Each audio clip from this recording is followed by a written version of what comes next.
The fork slipped from my hand, clattering against the plate.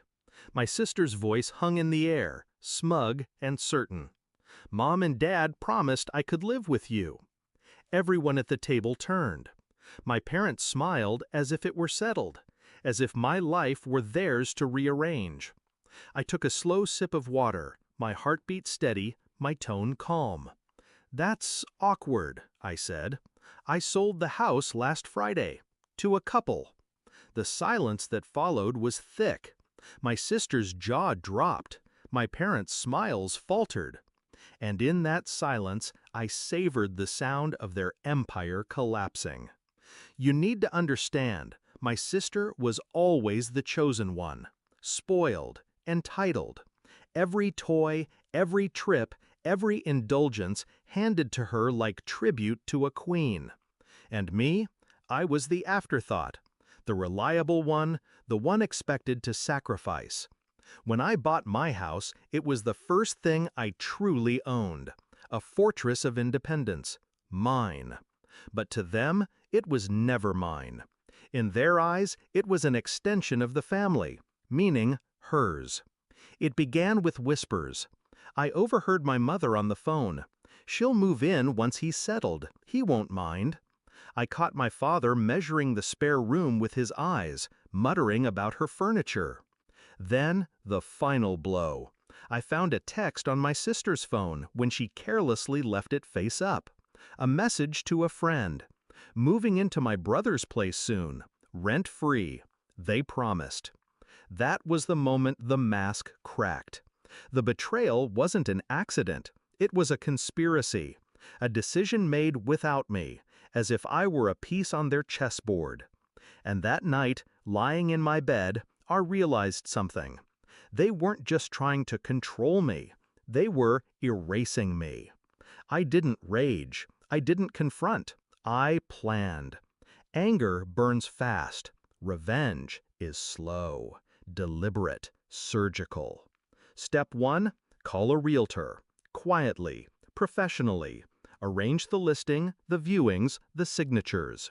Step 2, strip the house of everything personal. Pack, move, vanish beneath their noses. Step 3, keep silent. Let them believe their plan was working.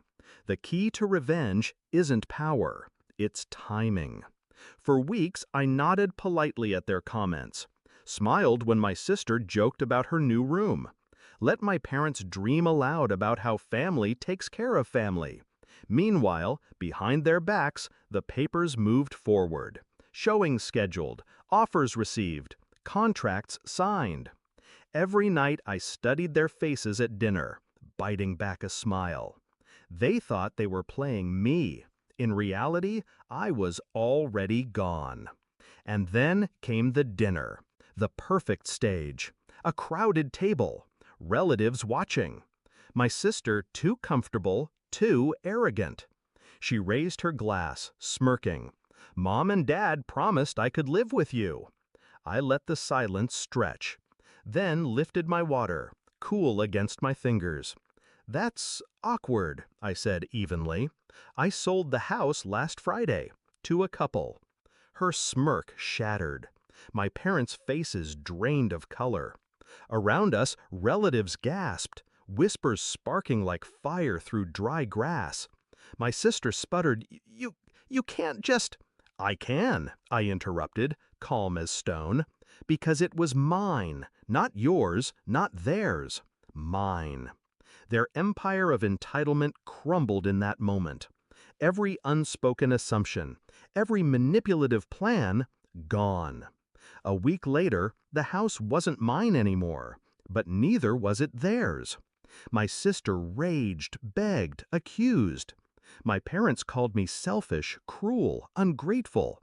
But their words didn't touch me, because I was free. They thought they'd cornered me, that family loyalty was a chain they could yank forever. But I cut it clean. I didn't just refuse to give her a room, I erased the room from existence.